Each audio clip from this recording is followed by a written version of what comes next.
that what the writer wanted to achieve. What was the main goal of the writer, and with which school of thought do you think you agree, or there was something like in between? Could you please precisely just give a little bit of answer on that? Thank you so much. All right. My feelings. Rabia is an Eastern woman. She's practically religious and goes to a spiritual leader in Lahore, and she believes in the divine things. Our Dr. Saab is a secular humanist and declared atheist, so that's the contrast between them. And you want to say that who was at the end took the show. No, it's not about who dominated. I think that what Rabia was before getting into this discourse is now a different lady. She has not left her school of thought, और जो उनका सच है उस पे कायम हैं, लेकिन इनके साथ इंटरेक्शन के बाद, so for sake of my English speaking I would not shift to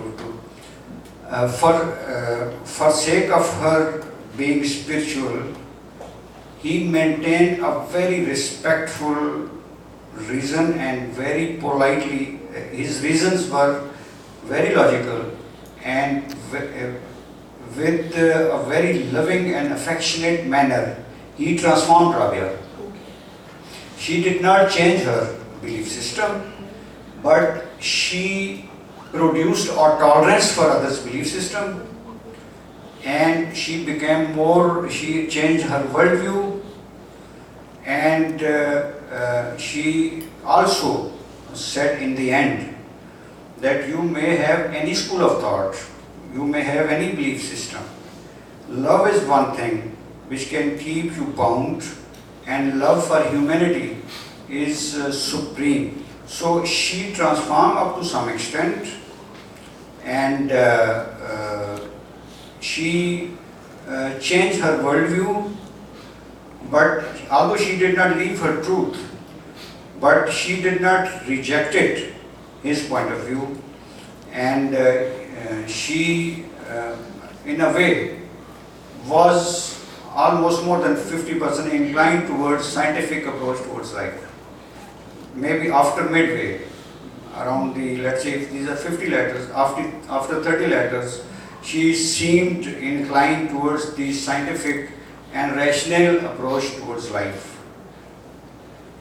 If there is any chance that Dr. Khalis will become the spiritual person? No. No?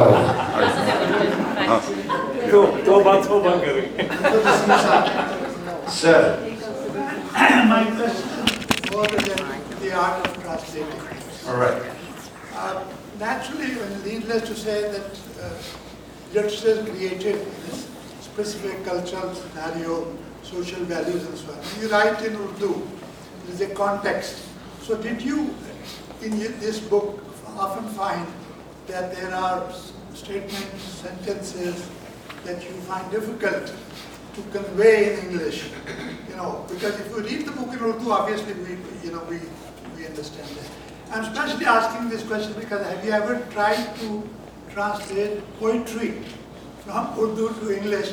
Because some of the tragic translations that we have seen of Asab and other people tell you that it's extremely difficult to convey. I wonder if that applies to this fiction writing. And if you had, obviously the book is unique, it has a different approach. But were there places or stages where you are conveying this concept, which is perhaps really Asian or that part, it's very difficult to do that. Thank you, sir. I did not feel any difficulty in translating these letters because by the time I reached this book, I was clued enough because I had translated fiction. So these letters are essentially non-fiction. So there was very less use of idioms and phrases. A translator is in trouble when it comes to idioms and phrases. So I did not feel any difficulty. And as far as poetry is concerned, I did not feel any difficulty. And rather, when I used to tell him that his poetry, I always translated in poetic translation. I did a poetic translation, and I can, if I don't know how many times we have, I can narrate you some translation from the poetic translation. So I don't know, can we do that? So,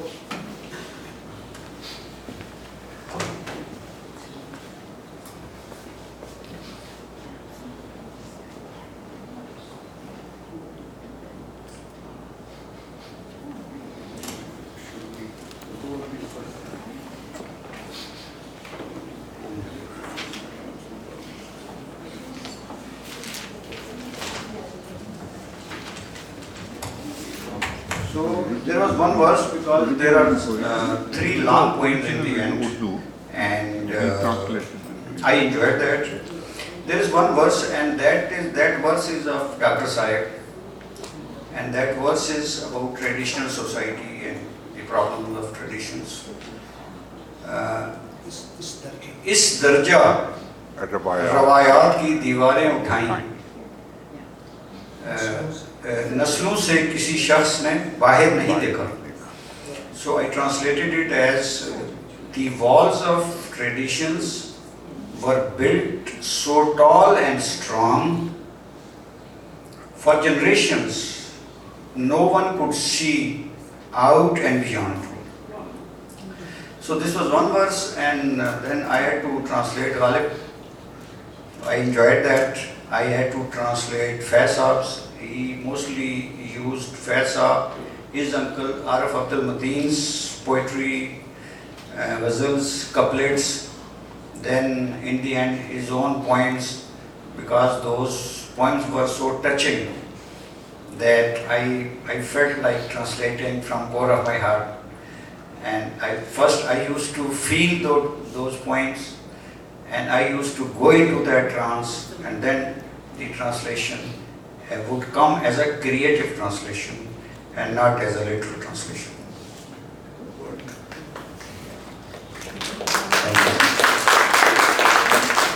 मेरा नाम ही मुश्ताक है, तो मेरे सहमे डरे हाथ से आप समझ गए होंगे कि मैं एक सिविलियन हूँ. I am also civilian. Pakistan में ब्लडी सिविलियन भी कहते हैं प्यार के साथ. मेरे दो सवाल हैं आपसे. पहला सवाल तो ये है कि जब आपने ट्रांसलेशन शुरू की तो ट्रांसलेशन से पहले आप एक राइटर को तो जानते थे, डॉक्टर सुहेल साहब, और उनका जो आप जब एक राइटर को जानते हैं और वो लिख रहा है वो खतूत हैं, वो कोई फिक्शनल कैरेक्टर नहीं है, वो खुद लिख रहे हैं अपने आप को कह के, तो उसको आप जहाँ जितने भी रिव्यूज़ हुए और आप खुद भी कह रहे हैं उसको कि you have taken it as the character, तो उनको आप, मेरे लिए बड़ा मुश्किल है जब मैं पढ़ रहा था क्योंकि मैं डॉक्टर साहब को जानता हूँ, तो मुझे उसको एक कैरेक्टर समझना नामुमकिन हो गया था. तो वो आपने उसको बतौर कैरेक्टर कैसे लिया, मुझे पहला सवाल यह है.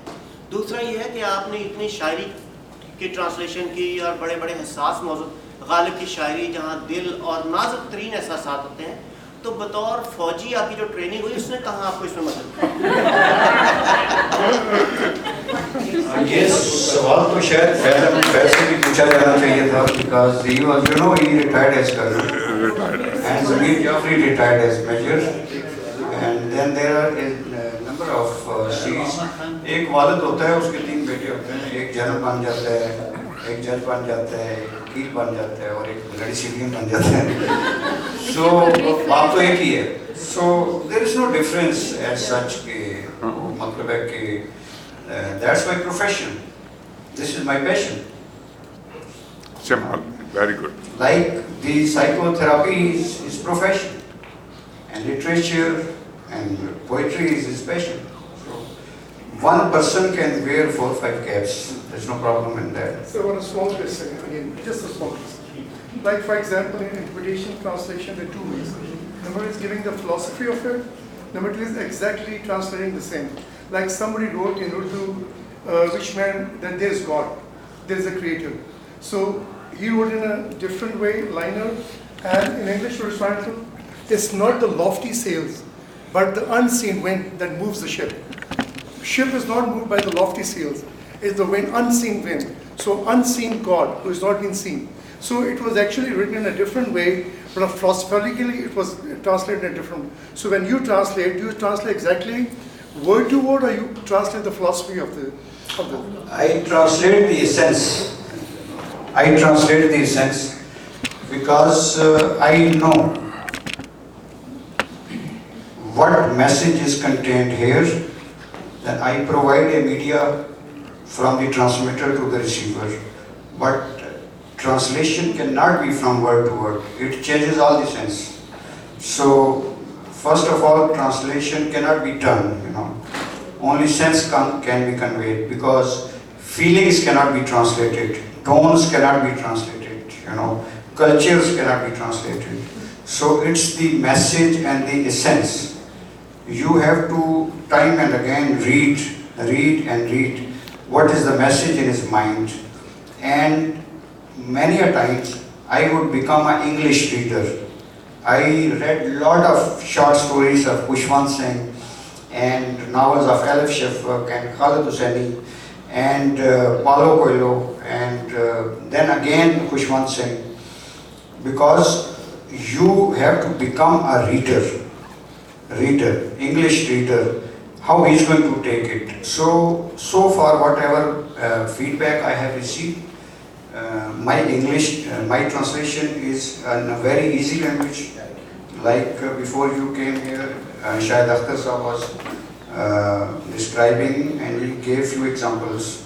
So I make the things easy for the reader and I convey the message, not the words, because words are often confusing and I have an entrustment, I cannot add anything, I cannot delete anything from my side, because the message has to remain pure and it should go to the reader in a most easy language, the language he understands. जिस तरह हमारी army की inquiry में नहीं कहते, language he understands and signs it as correct. So that's it is. Yeah. Sir, आप बैठे रहें बेशक. It's all right. You have put the translator's profession or translator's job in very precise words, which if I were to put, I would say translation is an impossible task. It's merely an approximation of the original text or sense of the text. We always try to strike a golden balance between the creative translation and the literal translation, which wherever that line or the thread exists, we have to walk on that, and that makes the task of translator very, very precarious, very delicate, and impossible as well. Yes, thank you. It was a comment. Thank you, sir. Thank you for the comment. Thank you, Shahid Sahab. Nara Simon. Lost my thought because anyways, just a quick question from Dr. Khalid Suhail. While you were writing these letters, so you didn't know that you are creating a literary work later to be translated. So how do you feel now after it's been published? At that time, it was just a communication between two of you, between you and Rabia.